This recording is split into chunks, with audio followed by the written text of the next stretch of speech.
here's the situation with me and Hulk Hogan. It's just, we've been acquaintances at best. Never been best friends, never been friends, just a business type thing on the At 58, Randy Savage reveals the three wrestlers he loved. He died on a Tuesday morning in May, without ever returning to the company that made him. He was 58 years old, behind the wheel of a Jeep Wrangler in Seminole, Florida, when his heart, enlarged, 90% narrowed, never once diagnosed, simply stopped.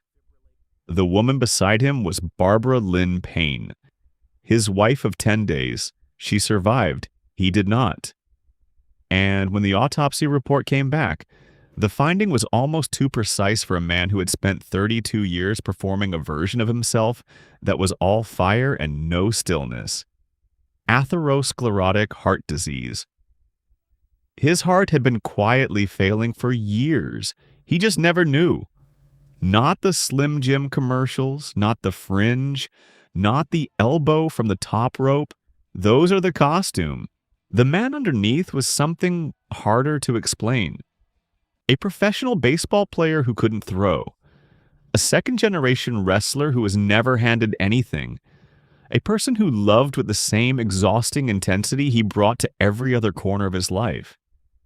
He was inducted into the WWE Hall of Fame 4 years after he died. The company he helped build into a global enterprise never once called while he was living. There had been a woman, once, who stood beside him at the center of all of it. Her name was Elizabeth. She died in 2003 at 42 in a house that wasn't hers, in a life that had moved far from what anyone who watched WrestleMania 7 would have predicted. Savage never spoke about her death publicly, not once. The silence was absolute. And it is that silence, what a man chooses not to say, that tells you the most about what he carried into the final decade of his life. The decade he spent mostly alone, mostly invisible, retreated from a public that had loved him, and an industry that had quietly closed the door. The question worth asking now, the one his death made permanently unanswerable, is not what Randy Savage achieved. It's who he chose to give that intensity to when the camera stopped. Who he trusted with what he actually was. Three men knew. WrestleMania 3 with Randy Savage is the most mentioned, talked about, and asked about match throughout my career. The first thing to understand about Ricky Steamboat is that Randy Savage hurt him on purpose. Not in the way professional wrestling operates. Not a staged fall or a structured segment. This was November 1986, a television taping, and Savage dropped a ring bell onto the throat of Ricky Steamboat from the top rope. The larynx, the voice, the mechanism by which a wrestler communicates to a crowd that something matters. Steamboat spent weeks unable to speak properly, appearing in backstage segments with physicians, learned the weight of execution was real enough that people backstage still talk about it decades later. And then Randy Savage asked to feud with him at WrestleMania 3. What followed was one of the most deliberate acts of professional collaboration in the history of the sport. Savage and Steamboat spent 5 months choreographing a single match, not building to it, choreographing it. 160 individual steps, written out and rehearsed across dozens of house shows before the Pontiac Silverdome saw any of it. In an era when matches were called in the ring, where veterans improvised their way through the card and preparation was considered soft, two men sat in hotel rooms with notepads and argued about the geometry of professional wrestling. 21 pin attempts. No finishing moves until the very end. The crowd never knew what was coming. What they produced on March 29th, 1987, was not merely a match. It was a rebuke, a direct argument against the prevailing style of the era, a smaller bout sandwiched between giants that somehow eclipsed every giant on the card. Pro Wrestling Illustrated named it Match of the Year. Mean Gene Okerlund, who had seen everything by that point, said it was the real main event of WrestleMania 3. 30 years later, Steamboat would say that everywhere he went, that match was still the first thing strangers brought up. Not his WCW run. Not his retirement. That match. There's something else about that night worth holding. Elizabeth was there too, walking the ringside area wearing white, the silent axis around which the entire crowd turned. Her presence in that match was not accidental. Savage had constructed the story that way deliberately. The champion, his woman, the challenger, the animal who wanted both. Elizabeth didn't speak. She barely moved. And yet she was the emotional center of everything that happened. Savage understood, had perhaps always understood, that what the audience truly wanted was not the violence. It was the person watching the violence. The one who had something to lose. That is the same man who spent the years after her death saying nothing at all. But here is what the record books leave out. Savage chose Steamboat specifically. He had spent a year working with George the Animal Steele, and the problem wasn't the crowd response. It was the preparation. Steele wasn't interested in Savage's obsessive rehearsal process. So Savage looked around the locker room for someone who shared his philosophy, and found Steamboat. A man of equal age, equal perfectionism, equal commitment to the idea that professional wrestling deserved more than a performer's passing effort. He did not love Steamboat because Steamboat was easy to work with. He loved him because Steamboat was willing to be difficult in exactly the right ways. When two men bring everything they have and refuse to cut corners, the result is something that outlasts them both. Savage knew that. He'd built an entire career on it. He carried it like scripture. By the time Randy Savage arrived in World Championship Wrestling in 1994, Elizabeth was already gone from his life. The divorce had been finalized in 1992, quietly without ceremony, after years of a private deterioration that the public storylines had been inadvertently mirroring. Ric Flair had spent months on television, insinuating that Elizabeth had a history with him, producing photographs, playing voicemails. The WWF ran it as a feud. Backstage, the marriage was dissolving in ways that had nothing to do with Flair, and everything to do with how Savage loved, which was completely and closely, and without room for anything he couldn't control. She left. He issued a statement in WWF magazine. He thanked the fans for their support. Then he moved on, or appeared to. He always appeared to. Hulk Hogan was in WCW. The NWO was forming. Savage signed a $6 million contract and crossed the street with something to prove, and nothing left at home to protect. He was 41, and McMahon had told him he was too old to compete. He would win 4 more world championships before it was over. Kevin Nash was not what anyone expected to find there. 7 feet tall, formerly a professional basketball player, Nash carried himself with a self-awareness that was genuinely unusual in a locker room, built on performance and ego.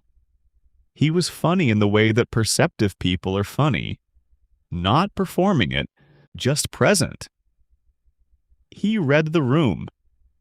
He understood the machinery of the business at a structural level that went beyond the ring, beyond the promos, into the actual architecture of power and loyalty that determined who survived and who got quietly buried. He was also, by almost every account, someone who kept his word. In a business where that was not the default, it meant something. What Savage said about Nash when asked directly was this: it wasn't just a one-sided deal. He was concerned about entertaining the people like I was, so we got along good. That sentence is a window, because Savage had spent years inside arrangements that were one-sided. The relationship with McMahon, which ended with Savage being told he was finished and shown the door. The relationship with Hogan, which ended with accusations so personal that Savage recorded a diss track and released it publicly in 2003, the same year Elizabeth died. The man who said, "Ooh yeah," in every arena in America had built a career surrounded by people who took more than they gave, and had lost along the way the one person who gave everything and asked for nothing in return, though not in a way that was ever simple or clean. Nash was different. Nash gave back. But the full weight of what Nash did came in 1999, during WCW's slow collapse. The booking was in chaos. The company was shedding credibility weekly. Nash had become the booker, which meant he was the man deciding who mattered and who didn't, a position that in WCW had historically been used to consolidate power rather than distribute it. Nash looked at Randy Savage, who was 46 years old, recovering from knee surgery, no longer the draw he had been at 35, and placed him back in a world title feud. Not a holding pattern, not a nostalgia segment, a genuine main event run. He didn't have to do that. Nobody was asking him to. There is a version of Randy Savage's WCW story that ends with him fading quietly into mid-card irrelevance, one more aging star who outstayed his moment. Nash chose a different version, and Savage, who had watched McMahon choose the other version without hesitation, understood the difference between something done out of obligation and something done out of loyalty. He knew what it felt like when someone saw you. He knew because he had spent years not being seen by the people who were supposed to matter most. He was a good friend, Savage said. A brilliant mind. For a man who did not give those words away, that is not a small thing. The Diamond Dallas Page story has a detail that almost nobody talks about. Page called Savage on Thanksgiving to say thank you. In 1997, after Savage had put Page over twice on pay-per-view, losing clean to Page's diamond cutter at Spring Stampede, handing a mid-card performer his first real credential as a main event star, Page tried to reach him. The call went to voicemail. He left his gratitude on a machine, the way people do when they're not sure the gesture will land, when they're not sure it's wanted, when they just know it's owed. And later, according to Page himself, Savage played that voicemail for his father. He played it for Angelo Poffo, the man who had started the promotion that gave his sons their first real chance, the wrestler turned promoter who had raised Randy and Lanny to treat the business as a calling, not a transaction. Savage played Diamond Dallas Page's Thanksgiving message for his father, and then he hugged Page. That is not a power move. That is not business. That is a man telling you exactly who he is. The Savage DDP story deserves examination because it was not obvious. Page was approaching 40. He had come to wrestling late, had been a manager first, had spent years in the mid-card, had been written off as a project that wasn't going anywhere. The company's expectation was that he would remain where he was. Mid-card heat, television title shots, a career that ended somewhere north of nothing and south of memorable.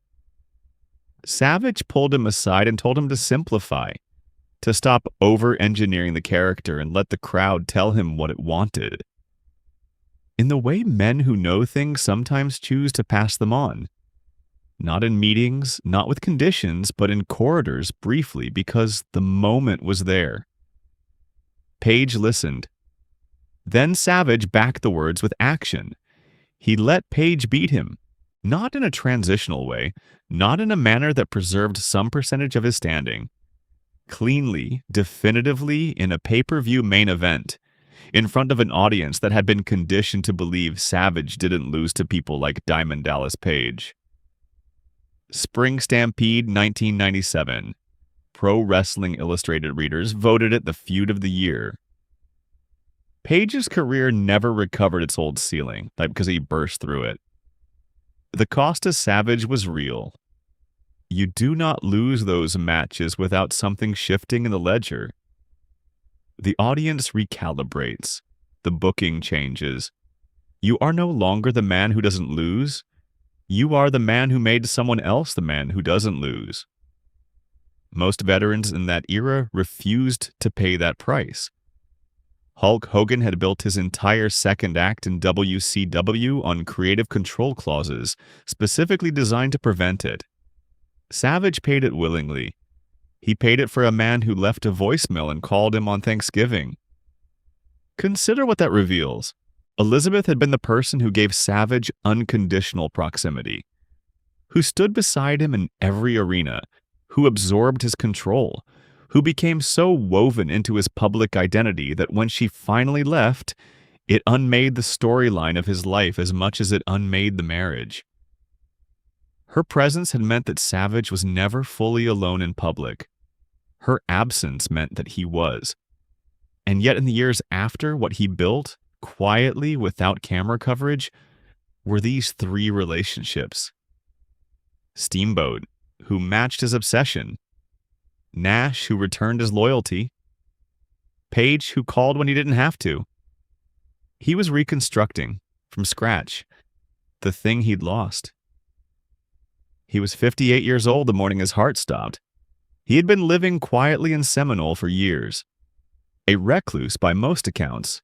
Someone who had retreated so completely from the public life that his absence from the WWE Hall of Fame had calcified into its own industry narrative. The reasons were argued about endlessly. Old business with McMahon, something involving Elizabeth, something no one could quite confirm, and Lanny Poffo spent years deflecting questions about in interviews. Elizabeth had died 8 years before him. She was 42. A prescription drug overdose at Lex Luger's house. The man she had married after the divorce. The man who had been Savage's tag team partner in the Mega Powers era. The man whose name Savage's brother said caused no bad blood, but whose presence in Elizabeth's final years was a particular kind of cruelty that the wrestling industry rarely pauses to examine. The woman who had stood in a white dress at SummerSlam 1991, who had run to Savage's aid at WrestleMania 7 while 60,000 people cried, was gone before she was old enough to be ordinary. Savage never spoke about it. That silence became its own kind of answer. He married Barbara Lynn Payne in May of 2010. She had known him before wrestling, before Elizabeth, before the elbow drop and the fringe and the Slim Jim commercials, back when he was Randy Poffo from Columbus, Ohio, trying to make a minor league roster. He had gone back to the beginning, to the last version of himself that existed before the performance swallowed the person. They had been together for 10 days past his 58th birthday when the Jeep went into the tree. The autopsy found a heart that was more than 90% narrowed. Advanced coronary artery disease. He had never been treated for it. There was no evidence he knew. The body had been carrying this for years, quietly beneath everything, failing in a way that did not announce itself. While Savage sold out arenas, cut promos, held championships, lost championships, feuded with Hogan, went to war with McMahon, watched Elizabeth leave, watched her die, built his 3 real friendships in the ruins of a career the public had mostly stopped paying attention to. There is something worth noting in the absence of Hulk Hogan from the list of 3. Hogan was present for every major chapter of Savage's professional life. The Mega Powers, the Implosion, WCW, the Monday Night Wars. The divorce, which Savage attributed partly to Hogan in the years that followed. 10 years of silence between them, and then a reconciliation that Hogan described publicly. Said they'd just started talking again in the months before the accident. Had so much life in his eyes. That Jeep went into a tree before whatever they were rebuilding had time to become anything. Hogan was the relationship that defined what Savage could not sustain. The alliance where both men perpetually needed something from the other, where the friendship was always secondary to the position, where love came with conditions written in the fine print. Savage knew that arrangement. He had tried to sustain it for 20 years. He had watched it break everything it touched, including the woman who stood beside him. The three men he actually loved were the ones who gave him something clean. Steamboat, who rehearsed 160 steps because Savage asked him to, and because he wanted to, because he believed it mattered, because he was exactly the collaborator Savage had been looking for in a building full of people who weren't. Nash, who saw a 46-year-old man that the business had decided was finished, and chose to write a different ending. Not because it was profitable, but because loyalty is a decision, and Nash made it. Page, who called on Thanksgiving, who left a message on a voicemail machine, who became the last and perhaps most precise example of what Randy Savage knew how to do at his best. Find the person nobody believes in and make them believe. A man is not measured by what he accomplished.